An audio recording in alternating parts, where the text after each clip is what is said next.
Happy Friday, everyone. Today is Friday. It is April the 5th. And on the East Coast, we had an earthquake. I want to say the last known reports was like a 5.5 earthquake here on the East Coast. So, guess what, everyone? We're not all safe, right? I'm in New Jersey. I felt my house shake. And then the text messages all went off, and everybody was just discussing what they were experiencing. A little wild, guys. Nonetheless, we are still here. We are live. It's Friday. This is episode 4 of the Biz Insurance Wiz with your host, Shala, the Biz Insurance Wiz. So it's nice to see you guys. Hopefully, you're tuning in and sharing this content. And today, what we're going to be talking about is cyber insurance. Who needs it and why? I don't know if you guys know, just even recently in the news, there was a data breach attack with AT&T on March the 31st. Lots of personal information was shared and obviously is unsecured now. AT&T could be subject to some kind of lawsuit, even by third parties, because of the fact that that information is now out there, unbeknownst to their clients, and their clients had nothing to do with it. But this just happens to be the world and the environment that we currently live in, guys.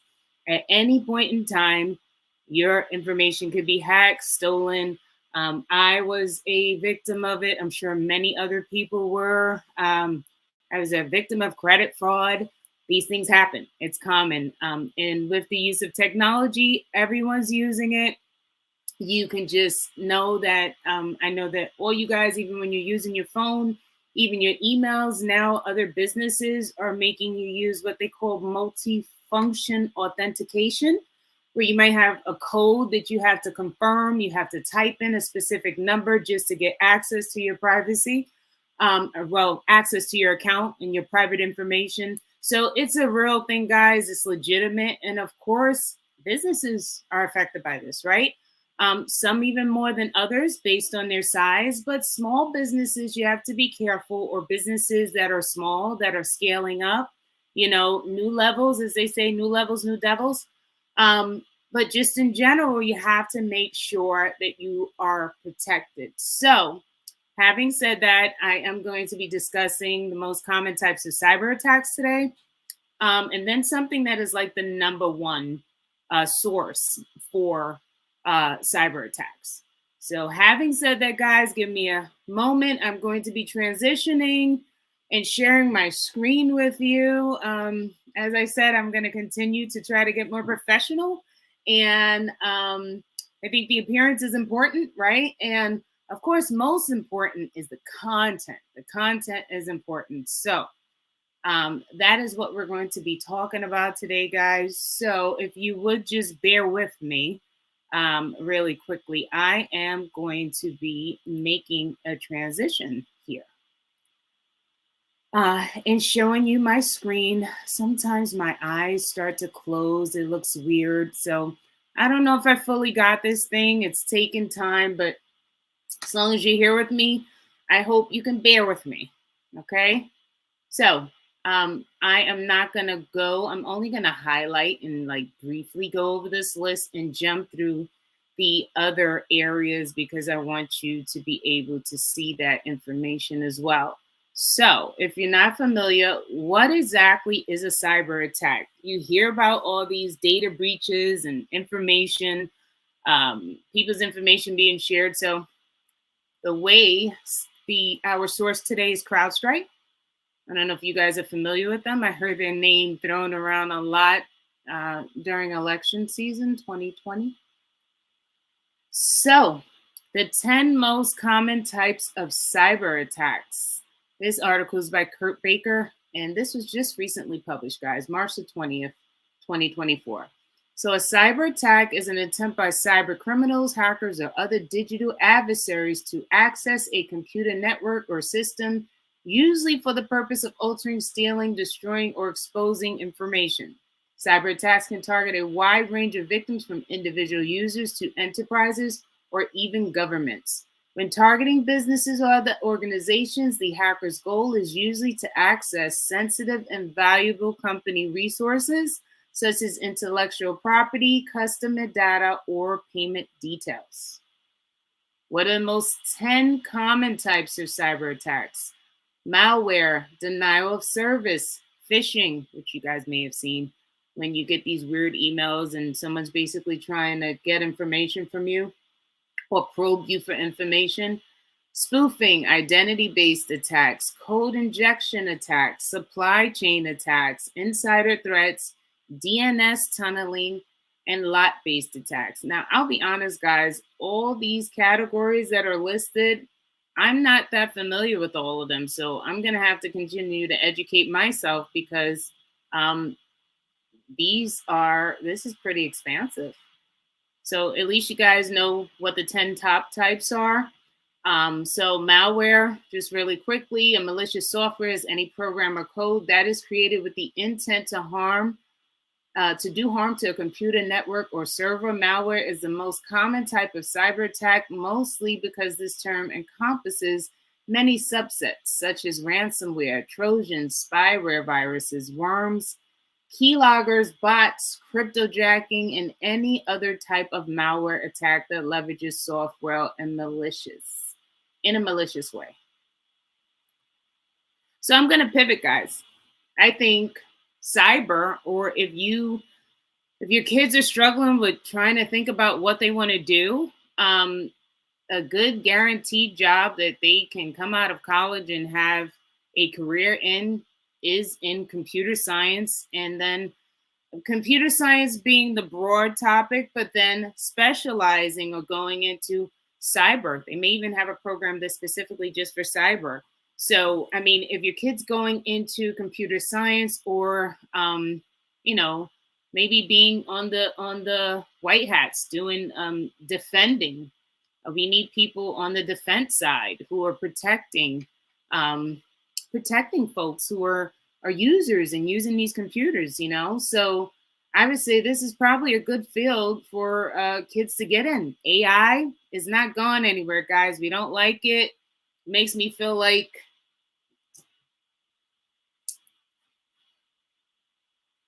Judgment Day, Terminator 2, like the machines are taking over. But guys, it's not going anywhere.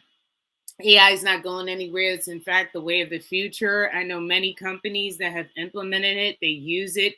It is a good tool when used properly. But when you do have a tool, regardless, no matter where you go, there's always people that can use it for good and then people that use it for bad. Okay. So anyhow, guys, just again, so that was the 10 top, or at least the 10 common types of cyber attacks. Again, you had malware, denial of service, phishing, spoofing, identity-based attacks, code injection attacks, supply chain attacks, insider threats, DNS tunneling, and lot-based attacks. I don't want to go through all the lines because as long as you have the information, if you want to expand on it, you can easily do a Google search and get the information. So I am going to bring you to what is the number one, actually, that accounts for 98% of the attacks. Now, I'm going to assume that it has to fall under one of these ones. However, it does account for 98% of cyber crimes, and I'm going to show you that really quickly. If you bear with me a little bit longer, just a little bit longer. We're getting there. We're getting there. We're getting there. We're getting there. Promise. We're getting there. Social engineering. All right. Social engineering accounts for 98% of all cyber attacks. The FBI's latest report on internet crime shows that phishing, vishing, and smishing and farming account for the largest number of victims, with 323,972 attacks. 82% of breaches were caused by human error.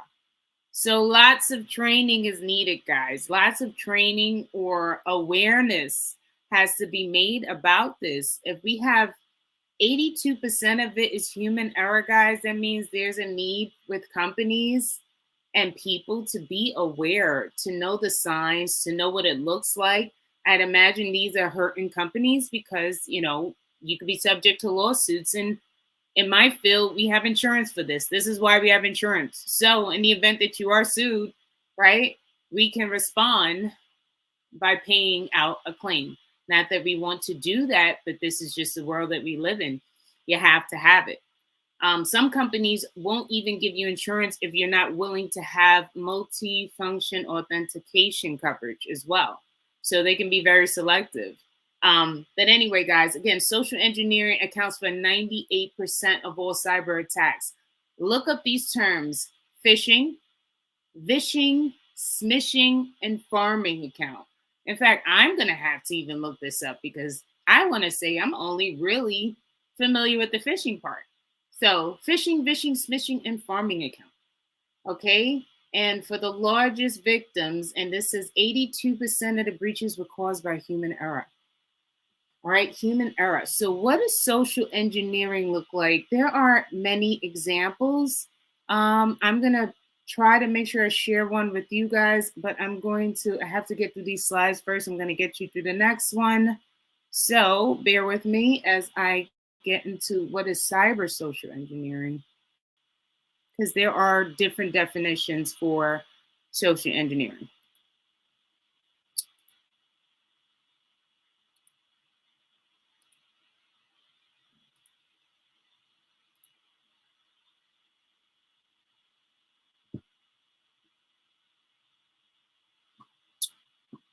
Voila. So, social engineering, guys. Social engineering is the tactic of manipulating, influencing, or deceiving a victim in order to gain control over a computer system or to steal personal and financial information. It uses psychological manipulation to trick users into making security mistakes or giving away sensitive information. So, for example, I have colleagues that have shared that they had someone with the same name of maybe a boss or a CEO reach out to them and tell them to make a purchase of gift cards of a certain amount that was going to be given to employees or staff for whatever reason. But this was a legitimate actual transaction that they were trying to basically legitimize through known people in the company, known officers or directors using their name and their email address to request something. Only because my colleague made a phone call to try to verify were they able to stop this and, make the proper authorities aware of this.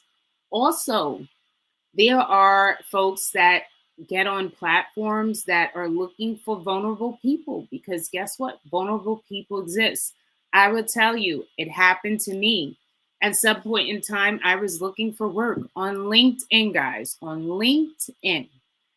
What do we know LinkedIn is, guys? LinkedIn is a professional network. So if you are looking to basically get legitimacy about a person, an individual, maybe a company, you're not going to just go I probably wouldn't go to Facebook or social media to do that. I more than likely am going to go to a platform like LinkedIn because LinkedIn is basically a professional network, right? That's where you're going to find folks. So a person reached out to me about a gig. And by the way, I want to say it was some kind of executive role, but I was communicating with the person. And then they started to ask about, doing financial transactions. And once that happens, that is a red flag, guys. So I'm saying even platforms like LinkedIn, these scammers and these opportunists are even on official platforms. So you have to keep your eyes and ears open. You have to be aware. Unfortunately, there are criminal minded people everywhere. There are vulnerable people everywhere. And vulnerable people, unfortunately, usually are the prey. I don't want you to fall victim to the prey. If you are a small business owner and you are considering cyber insurance, but you have it, my suggestion is please go and do it. When something is fresh on your mind, it's for a reason. You have to take action. I don't want you to come in after the fact, because the reality is that if you are subject to a cyber event and you do not have the coverage, the first thing that would respond more than likely is going to be your crime policy, because a crime policy is exactly what it's set up to do. It's set up to respond to a crime. However, it has limitations based on the types of crime. This would be considered a cyber crime. And if it's a cyber crime, more than likely your cyber policy is going to respond. So if you don't have a cyber policy and you're subject to some kind of crime that could be in the cyber arena, your crime policy is only going to respond for certain types of incidents, and it's going to have its limitations. And if you don't have a cyber policy in place, then you're going to have a big gap in coverage. Whatever that claim is, you're going to have to find some other pool of money to come up with that shortage. So I don't want that to be you. That sucks, not having coverage or having gaps. But guys, cyber is going nowhere, and cyber insurance is going nowhere. It's been a new phenomenon, but we are always recommending that if you have clients, right? If you have personal information, doctors' offices, dentists, these big practices, major hospital networks, real estate companies, maybe property management companies, wherever you are basically curing or you possess a great deal of personal information, you want to make sure that you're protecting your clients, because then there's other kind of lawsuits that can respond, or you can be sued by third-party entities. So I don't want you to be subject to that. Again, guys, today, this was specifically talking about cyber. I have just really skimmed over the topic. I didn't go into all the details, but over time, perhaps I will just pull out a subject and just focus on that subject. Aside from that, I hope anybody, my brothers and sisters on the East Coast, I hope everybody's safe. And the earthquake that we had last known again was like 5.5 magnitude. Hoping, no one lost anything or any personal property, or there wasn't any damages to anything. Hope you're all well. This is Friday. It is April the 5th. I am your host, Shala Collins with the Biz Insurance Wiz. If you haven't already, guys, I'm on Instagram as Biz Insurance Wiz.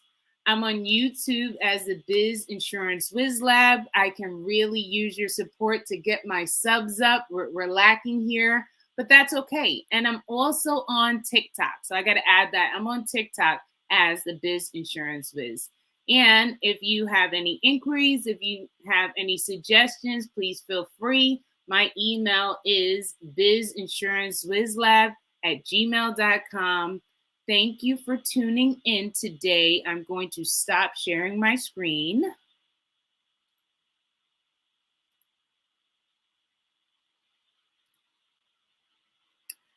Stop sharing my screen to say thank you for tuning in, and I will see you on the next one. This is Shala signing off with Biz Insurance Wiz.